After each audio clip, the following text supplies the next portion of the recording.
और सारे दोस्तों ने ये तय किया है कि गवर्नमेंट हमारे जो स्टेट बैंक गवर्नर से भी हम मिले हैं, कॉमर्स सेक्रेटरी से भी मिले हैं और भी महकमा वालों लोगों से मिले हैं। गवर्नमेंट हमारे जो सब इशू हम लेके जा रहे हैं इन पे गौर करे, वरना हम इल्तिजाज की तरफ जाएंगे।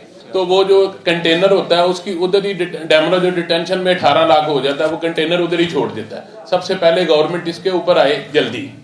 उसके बाद जो डॉलर के 3 रेट चल रहे हैं, डॉलर की स्मगलिंग हो रही है, ये गवर्नमेंट को भी पता है, और डॉलर की स्मगलिंग फौरी तौर पर फिल फौर रोकी जाए। बैंक के पास डॉलर नहीं है, वो रिलीज नहीं कर रहे हैं। बैंक जो है क्या अपना डॉक्यूमेंट पड़े हैं, उधर अपना पोर्ट पे माल पड़ा हुआ है, माल रिलीज नहीं हो रहा, उसका हल तलाश किया जाए। अगर उसका हल है तो बताएं, लेकिन मुझे ये मालूम हो रहा है कि दूर दूर तक कहीं नजर नहीं आ रहा। सदर साहब ये फरमाइएगा, जी जी प्लीज करें। इसमें जो सारे पाकिस्तान का एक ही इशू है, 2-2.5 माह पहले कहा जा रहा था कि डॉलर 200 से नीचे आ जाएगा। डेट मीन्स कि कॉन्फिडेंस दिया जा रहा था तो कोई प्रॉब्लम ही नहीं है। हमने अपनी रेगुलर इंपोर्ट की, जब प्रॉब्लम ही कोई नहीं है तो रेगुलर इंपोर्ट कर रहे हैं। आज हमें बताया गया कि जी आपकी इंपोर्ट जो कर चुके हैं इसकी पेमेंट के लिए हमारे पास कुछ नहीं है। मेहरबानी करके इस इंपोर्ट को समेट लिया जाए या समेटने दिया जाए, हमारे साथ बैठ के लायबल बनाए। ये पोर्टों पे इंपोर्ट जो है ख्वार हो रहे हैं, लोग ख्वार हो रहे हैं, कंटेनर्स ख्वार हो रहे हैं। डैमरेज डिटेंशन जैसे प्रेसिडेंट साहब ने कहा, कई छोटे यूनिट्स की वैल्यू से ज्यादा हो गई है।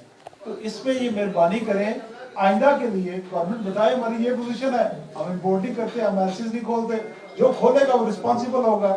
जो ऑलरेडी हम इंपोर्ट कर चुके हैं, जिस पे गवर्नमेंट ने कभी हमें कोई किसी किस्म की वार्निंग नहीं दी, उस पर मेहरबानी करे, उससे बेल आउट कर दे हमें, बस इतनी रिक्वेस्ट है। कल यानी हमने एक बल्कि कल सजेशन दी हमारे चैम्बर ने कि आप ऐसा करें, एक डेटा कंपाइल करें सारे इंपोर्टर्स का। हम इंपोर्ट बेस्ड कंट्री हैं, हमारी इस चीज़ को समझें। बेरोजगारी की वजह से हमने उन्हें ये भी कहा कि अगर एक फैक्ट्री 10 कंटेनर मंगवाती है, कम से कम उसको 5 की इजाज़त दे दें। अगर वो 5 की इजाज़त दे देंगे तो कम से कम फैक्ट्री चलती रहेगी। अगर ये डैमरेज डिटेंशन जो है ये at the end foreign reserve की शक्ल में ही बाहर जाना है। जैसे कि आप ये समझ लें, अगर आप कोई प्लास्टिक की इंडस्ट्री से ताल्लुक रखता है तो उसके साथ हर चीज अलाइड है, केमिकल्स हो गए उसको चलाने के लिए, उसके साथ उसकी रुपया लैके निकल गया सागम निसार ਉਹਦੀ ਵੀ ਗੱਲ ਕਰਨਾ ਅਸੀਂ ਉਹਨਾਂ ਦੇ ਮੁਲਕ ਡਰ ਹੁਣ ਨਹੀਂ ਰਾਣਾ ਸਾਹਿਬ ਨਹੀਂ ਗੱਲ ਸੁਣੋ। ਤੁਸੀਂ ਸਾਰੇ ਆਪਣੇ ਮੁਤਾਲਬਾਤ ਕਰੀ ਜਾ ਰਹੇ ਹੋ ਤੇ ਗਵਰਨਮੈਂਟ ਉਹ ਤੁਹਾਡੇ ਫੁੱਲਫਿਲ ਨਹੀਂ ਕਰ ਸਕਦੀਆਂ, ਪੂਰੇ ਨਹੀਂ ਕਰ ਸਕਦੀ। ऐसे में सर मेरी गुजारिश सुनो, ना इधर पीटीआई है ना इधर नवाज लीग, इधर इंडस्ट्री भी बचे और मुल्क भी बचे। यार एक मिनट मैं गुजारिश करा, अल्लाह की सानू पता मुल्क दे मुश्किल गल सुन अदाबरी ਨੂੰ ਕੋ ਸਭ ਕੁਝ ਉੱਥੇ ਦੇ ਦੇਵੇ।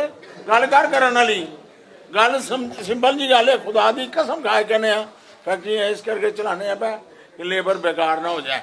तो शायद इलम नहीं है, अल्लाह की कसम खा के कहने तो और अगर लेबर बेकार होगी, मैं माफी चाहना, मैं बयान दे रहा, मैं कहना कि फैक्ट्रियां जड़ियां ने इन्होंने राइट एंड स्ट्राइक जी ने एक कवर कर लेनी चाहिए अपने इंश्योरेंस के, क्योंकि मामला गड़बड़ होने वाले ने मुल्क के कुछ है नहीं। असा की दे सकने, हुकूमत साड़ी गल सुने तो है ना जी, असी किनू सुनावीए दसो। देखो एक चीज है कि साडे बजट का डेफिसिट है कि गवर्नमेंट कह रही है मेरे को इंपोर्ट के पैसे ज्यादा देने पेंदे, एक्सपोर्ट के घट देने पेंदे। एको चीज है ना कि इस टाइम गवर्नमेंट को बैलेंस जरा खराब है। असी गवर्नमेंट की रिक्वेस्ट करते पे हैं कि जिन्ना तुहाडा डेफिसिट खराब है, सपोज तुहाडे कोल 1000 रुपया हैगा ते तुहानू आंदा पिया 700 रुपया, ਤੁਹਾਨੂੰ 300 ਰੁਪਇਆ ਸ਼ਾਰਟ ਹੈ, ਉਹ ਸਾਡੇ ਨਾਲ ਬਹਿਓ ਸਾਨੂੰ ਦੱਸੋ ਕਿ 300 ਸ਼ਾਰਟ ਹੈ। ਇਹਦਾ ਗਵਰਨਮੈਂਟ ਤਾਂ ਸਾਨੂੰ ਇਹਦੀ ਸ਼ੋਅ ਕਰਾਂਦੀ ਹੈ 1000 ਹੀ ਮੁੱਕ ਗਿਆ। ਸਾਡੀ ਇੰਡਸਟਰੀ ਦਾ ਕੋਈ ਰॉ ਮਟੀਰੀਅਲ ਜਿਹੜਾ ਹੈ ਉਹ ਗਵਰਨਮੈਂਟ ਨਹੀਂ ਛੱਡਦੀ ਪਈ। ਡਾਕਟਰ ਸਾਹਿਬ ਤੁਸੀਂ ਜਿਹੜੀ ਗੱਲ ਕਰਦੇ ਹੋ, ਅਸੀਂ ਪਾਕਿਸਤਾਨੀ ਆ, ਦੇਖੋ ਸਾਰੇ ਬੰਦਿਆਂ ਨੇ, ਅਫਸਰਾਂ ਨੇ, ਸਾਰਿਆਂ ਨੇ ਚੱਲ ਜਾਣਾ ਹੁੰਦਾ ਹੈ। ਸਾਡੀ ਆਵਾਮ ਨੇ ਇੱਥੇ ਰਹਿਣਾ ਹੈ, ਪਾਕਿਸਤਾਨੀਆਂ ਨੇ ਇੱਥੇ ਰਹਿਣਾ ਹੈ, ਗੁਜਰਾਂਵਾਲ ਦੇ ਬੰਦਿਆਂ ਨੇ, ਅਸੀਂ ਇੰਡਸਟਰੀ ਚਲਾਣੀ ਹੈ। ਅਸੀਂ ਗਵਰਨਮੈਂਟ ਨੂੰ ਸਿਰਫ ਰਿਕੁਐਸਟ ਕਰਦੇ ਹਾਂ, ਸਾਡੇ ਰॉ ਮਟੀਰੀਅਲ ਜਿਹੜੇ ਇੰਡਸਟਰੀ ਚਲਾਉਣ ਵਾਸਤੇ ਸ਼ੇਖ ਨਸੀਮ ਸਾਹਿਬ ਨੇ ਕੈਟੇਗੋਰੀਕਲੀ ਕਿਹਾ ਹਰ ਕਿਸਮ ਦੀ ਲਗਜ਼ਰੀ ਆਈਟਮ ਅਸੀਂ ਗਵਰਨਮੈਂਟ ਦੇ ਨਾਲ ਆ ਬੰਦ ਕਰ ਦੇਵੇ। ਬੰਦ ਕਰ ਦਿਓ। ਗਵਰਨਮੈਂਟ ਕਵੇ ਟਮਾਟਰ ਬੰਦ, ਗਵਰਨਮੈਂਟ ਕਵੇ ਜੀ ਇੰਪੋਰਟ ਦਾ ਸੇਬ ਬੰਦ, ਅਸੀਂ ਸੇਬ ਖਾਣੇ ਆ ਬਸ। ਜੋ ਬੰਦ ਅਸੀਂ ਚੀਜ਼ ਨਹੀਂ। ਮੈਂ ਡਾਕਟਰ ਸਾਹਿਬ ਦੀ ਗੱਲ, ਡਾਕਟਰ ਸਾਹਿਬ ਸਵਾਲ ਨਹੀਂ ਸੀ, ਡਾਕਟਰ ਸਾਹਿਬ ਦਾ ਸਵਾਲ ਸੀ। ਐਸੀ ਅਜ਼ੀਮ ਗੱਲ ਕੀਤੀ ਹੈ ਕਿ ਅਗਰ 300 ਦਾ ਡੈਫੀਸਿਟ ਉਹ ਸਾਨੂੰ ਦੱਸੋ, ਅਸੀਂ ਉਹਦੇ ਨਾਲ ਬਹਿ ਕੇ ਉਹਨੂੰ ਮੈਨੇਜ ਕਰਦੇ ਹਾਂ। ਅਸਲ ਗੱਲ ਹੈ ਅੱਜ ਦੀ ਸਾਰੀ ਮਹਿਫਲ ਦੀ ਗੱਲ ਹੀ ਦੁਹਾਕਾ ਕਿ ਗਵਰਨਮੈਂਟ ਜਿੰਨਾ ਡੈਫਿਸਿਟ ਹੈ ਨਾ, ਉਹ ਡੈਫਿਸਿਟ ਸਾਡਾ ਬਹਿ। ਅਸੀਂ ਕੀ ਕਰੀਏ ਕਿ ਜਿਸ ਤਰ੍ਹਾਂ ਮੈਂ ਤੁਹਾਨੂੰ ਦੱਸਦਾ, ਦੇਖੋ ਬਿਜਲੀ ਘਟ ਗਈ, ਗਵਰਨਮੈਂਟ ਕਹਿੰਦੀ ਜੀ 24,000 ਦਾ ਅਸੀਂ ਪੈਦਾ ਕਰਦੇ ਹਾਂ, ਰਹਿ ਗਈ 17,000, ਉਹਦੀ ਕਿੰਨੀ ਘੱਟ 7,000, ਗਵਰਨਮੈਂਟ ਕਹਿੰਦੀ 4 ਘੰਟੇ ਲੋਡ ਸ਼ੈਡਿੰਗ ਕਰ ਲਓ, ਗੱਲ ਹੱਲ ਹੋ ਗਈ। ਠੀਕ ਹੈ ਭਾਜੀ, ਹੁਣ ਗਵਰਨਮੈਂਟ ਕਹਿੰਦੀ ਹੈ ਕਿ ਮੈਨੂੰ ਇੰਪੋਰਟ ਦੇ ਵਿੱਚ ਡਾਲਰ ਇੰਨੇ ਬਹੁਤੇ ਦੇਣੇ ਪੈਂਦੇ ਆ। हम आपको, और उस दिन की मेरे पास एविडेंस है, $1 मिलियन की मेरी पेमेंट आई, उसके बदले में $60,000 की पेमेंट मिली।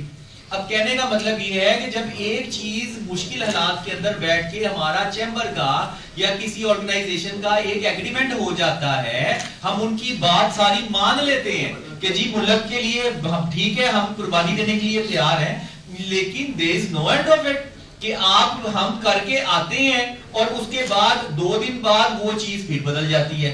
एक तो इस चीज का भी हल होना चाहिए।